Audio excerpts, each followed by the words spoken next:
Alors bonjour à tous, Ludovic, votre analyste pour Investir en BE. Je vous propose ici, comme on est le 1er novembre, de faire un petit bilan du mois d'octobre et donc de passer en revue nos indices pour voir un peu ce qu'il en est sur ce mois d'octobre qui, vous savez, a été un peu chamboulé. Alors tout d'abord, on va se faire, voilà. Donc bilan technique mensuel sur les indices boursiers. Comme vous le savez, le marché comporte des risques de fait n'est pas adapté à tous les profils d'investisseurs. Cette vidéo n'est pas là pour vous donner des conseils dans vos opérations, c'est à vous-même d'évaluer vos propres risques. Moi, ce que je vous conseille, c'est d'utiliser des comptes et des mots afin d'établir vos stratégies, de tester celles-ci avant de passer en réel. Il y a plein de comptes gratuits pour faire du test. Moi, j'utilise ABC Bourse, mais vous faites ce que vous voulez. Voilà, c'est le conseil que moi je peux vous donner. Alors, la technique, c'est un système d'analyse qui analyse les impulsions. Donc, on repère les tendances de retournement, les outils, il y a plein d'outils graphiques, il y a plein d'outils en dehors du graphique. Et je fais des formations, bien sûr, toutes les infos à la fin de la vidéo. Il y a 4 séances de théorie minimum. C'est le minimum, il faut passer par ça. Et ensuite, il y a 12 mois de coaching, et c'est là le plus intéressant, c'est là où je vais vous montrer comment moi je fais pour travailler, et comment vous pouvez utiliser la technique pour évoluer. Et comme ça prend un peu de temps, ben moi je prends 10 élèves maximum sur l'année. Et voilà, donc si vous intéresse, les infos sont en fin de vidéo. Passons un peu à la suite. Donc, qu'est-ce qu'on fait? Le principe de base, ben, on trouve une ligne de départ, on attend le signal graphique, on confirme ça par 5 feux verts, et on suit le tout avec un stop loss, c'est pas très compliqué. On va directement aller faire un tour sur nos graphes. Alors, on va commencer direct par le CAC 40, donc, c'est bien l'évolution mensuelle, hein. Donc, vous avez ici un graphique de 2 ans, voici la bougie rouge, la grosse bougie d'octobre. Vous voyez qu'il vient quasiment se poser ici sur cette ligne mauve, une mauve que vous connaissez bien, qui est la ligne de tendance baissière qu'on a cassée au mois de mars 2017, où je vous ai annoncé que la tendance baissière c'était fini. Eh bien, on voit que malheureusement, on n'évolue pas beaucoup plus que ce niveau-ci, 5521. On n'a pas pu aller dépasser ça au niveau mensuel, et on est resté une bonne partie de l'année sur ce niveau, même depuis le mois d'octobre 2017. On va tester ça en décembre, on va tester ça en décembre, et on vient ici également faire des points bas. Alors, on commence à se rendre compte qu'on est dans ce range horizontal, voilà, situé entre 5085 et 5521. Et donc, on est là-dedans depuis le mois d'avril 2017 au niveau mensuel. On va au-dessus, on va toucher le bas, on part au-dessus, on va toucher le bas, et on termine ici le mois d'octobre en clôture, heureusement, au-dessus de ce niveau de 5085, hein, une clôture à 5093. Heureusement d'ailleurs, je dirais, ce qui permet d'avoir un peu d'espoir pour la suite. Et l'espoir de la suite, c'est quoi? C'est d'aller peut-être à la reconquête des niveaux les plus hauts. Au niveau de nos impulsions, qu'est-ce qu'on voit? On voit que malheureusement le MACD est en baisse, on est en train de lâcher. Le RSI est toujours en zone neutre, même si ça faiblit. Et par contre, les volumes acheteurs, ben, ils sont de moins en moins présents.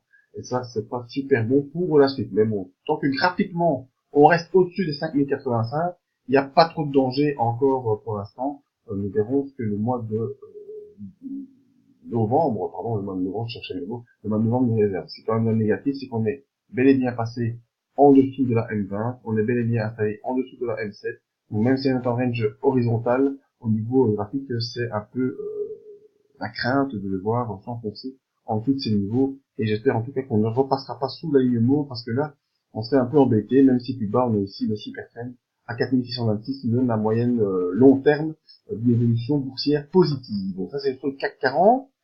Sur le DAX, c'est un peu moins terrible. C'est un peu moins terrible parce que ce mois d'octobre a vraiment enfoncé certains niveaux qui étaient importants. Si je retrace la même chose que je vous ai fait sur CAC 40, le niveau horizontal des 12,55, il a été enfoncé. On est sous la M20, sous la M7 mensuelle. On est en train d'ouvrir les bandes de Bollinger, ça c'est toujours un mauvais signe. Ceux qui suivent les impulsions, vous savez ce qu'il en est. Au niveau des feux verts pour l'impulsion baissière, ils ne sont pas présents heureusement pour l'instant. Mais graphiquement, on a enfoncé un niveau qu'il ne fallait pas enfoncer. Et l'ouverture des bandes de Bollinger, nous allons une poursuite de la baisse, probablement, pour venir retester courant du mois de novembre cette zone des 11 186 points. Donc, sur le DAX, on serait plutôt en train de s'orienter vers une évolution baissière au niveau mensuel. Ça se mauvais pour la fin de l'année, en tout cas, c'est mon avis. Faisons un petit tour rapide également sur le SP500. Alors, SP500, lui, vous voyez que moi, je lui ai dessiné un petit range oblique. On avait fait des sommets là au mois de septembre 2008 et également au mois d'août 2018, eh bien, le sommet qui était plus haut que les sommets de janvier. Donc, on a fait des points hauts. Ce qui est bien, c'est qu'en point bas, ben, le mois d'octobre se clôture sur un point bas qui est moins bas que le point bas du mois de mars. Donc, on est toujours dans cette dynamique un peu haussière avec des points hauts de plus en plus hauts et des points bas de moins en moins bas. pour l'instant en tout cas. Donc il ne faudrait pas que le mois de novembre aille s'enfoncer en dessous de cette clôture du mois d'octobre pour pouvoir conserver cette dynamique haussière.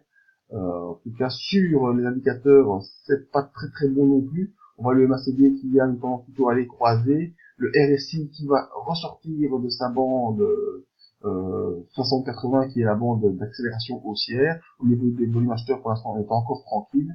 Et vous voyez que j'espère qu'on pourra latéraliser sur ces niveaux, parce que si on va faire un mois de novembre en clôture en dessous de la clôture d'octobre, ça veut dire qu'également on part vers une dynamique peut-être baissière, de tester cette inversion de tendance qui dure sur le SP500 depuis très longtemps, hein, ça dure depuis 2009, donc ça ne fait que monter au niveau mensuel, donc voilà,